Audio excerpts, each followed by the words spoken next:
Assalamualaikum warahmatullahi wabarakatuh. Hai, apa kabar teman-teman? Jumpa lagi bersama saya Naya di channel Herbalogi, channel tentang tanaman dan ramuan herbal. Apa kabar? Sehat? Mudah-mudahan selalu sehat, selalu bersemangat, rezeki kita juga selalu lancar ya. Nah, soal heboh-heboh mengenai binahong merah ya. Ini memang belakangan ya lagi heboh-heboh juga ya. Dan sebenarnya banyak yang mengatakan ini adalah binahong merah ya. Jadi si bayam Malabar ini dikatakan sebagai binahong merah atau gendola merah ini dikatakan sebagai binahong merah. Sebenarnya binahong dan gendola itu sama sekali itu punya perbedaan ya. Tapi ya nggak salah ya, karena memang selama ini yang beredar di masyarakat dari satu ke yang lainnya itu memang salah ya penyebutan. Banyak yang mengatakan bahwa gendola ini adalah binahong ya. Beberapa sumber di internet juga mengatakan bahwa gendola ini adalah binahong merah gitu ya. Jadi ya banyak yang menafsirkan jadinya ya bahwa gendola merah ini adalah si binahong merah tersebut ya.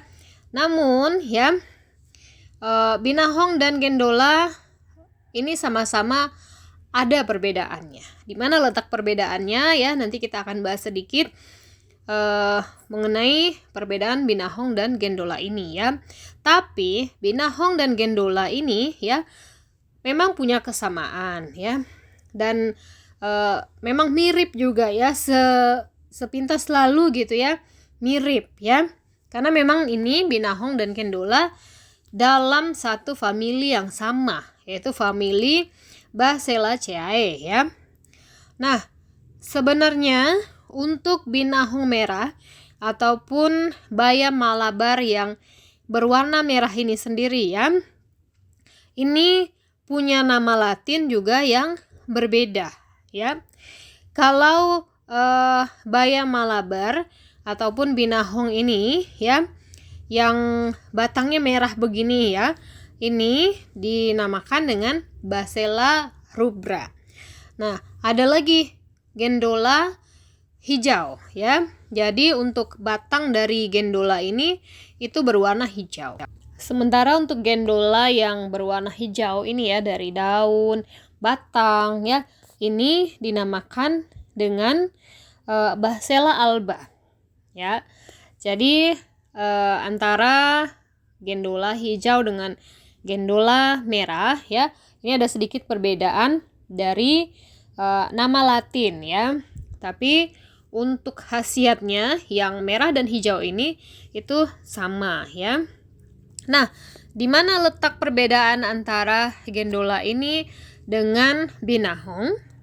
Untuk binahong sendiri itu memiliki nama Latin Andredera cordifolia ya. Jadi bentukan dari binahong itu seperti ini ya. Ini masih anakan dari binahong ya. Nanti dia akan membesar dan dia akan mulai merambat. Kalau merambatnya antara binahong dan gendola sama-sama merambat ya. Nah, ini yang sudah besar ya. Jadi tanamannya itu merambat. Daun antara gendola dengan binahong itu berbeda ya. Dari segi penampakannya aja berbeda, dari tebal daunnya juga berbeda ya. Dan kalau gendola itu di dalam daunnya itu ya, sirip-siripnya itu ada lagi kayak motif-motifnya. Sementara kalau binahong tidak. Nah, ini binahong ya, warnanya itu sama. Kalau daunnya ini mengkilat sama ya. Gendola juga mengkilat seperti ini ya. Cuman sirip kiri kanan itu khas di binahong. Kalau gendola dia selain sirip kiri kanan, dia juga ada motif-motifnya lagi di dalam daun tersebut ya. Kalau batangnya binahong dengan gendola apakah ada perbedaan? Pastinya ada ya. Dan kalau gendola itu batangnya lebih besar ya. tapi sama-sama merambat nih ya teman-teman ya. Sementara untuk binahong sendiri dia lebih kecil, lebih terlihat seperti tali ya. Sementara kalau untuk si bayam Malabar itu lebih besar lah daripada ini ya. Dan selain itu antara gendola dengan binahong ya, dari segi bunga berbeda ya. Ini binahong dia memiliki umbi, sementara kalau gendola dia ada buahnya ya. Dan ini alat untuk memperbanyak dari tanaman ini. Sementara pada gendola seperti ini ya teman-teman ya, dia ada seperti bunga, ada buahnya ya. Ini antara yang merah dengan yang hijau ini hampir sama. Bedanya kalau yang hijau ini ujungnya di bunga itu dia tidak berwarna agak kemerahan begini ya. Nah, kalau untuk buahnya antara gendola hijau dengan gendola merah ini sama ya. Dia hijau, nanti ketika dia akan tua, dia akan berubah warna menjadi hitam. Untuk perkembangbiakan gendola ya sudah ada di video sebelumnya ya. Gendola ini bisa berkembang biak melalui biji ataupun melalui stek ya. Sementara binahong juga bisa melalui umbi yang tadi dan juga melalui stek ya. Tapi manakah yang lebih cepat ya? Kalau untuk gendola itu lebih cepat melalui stek batangnya ya.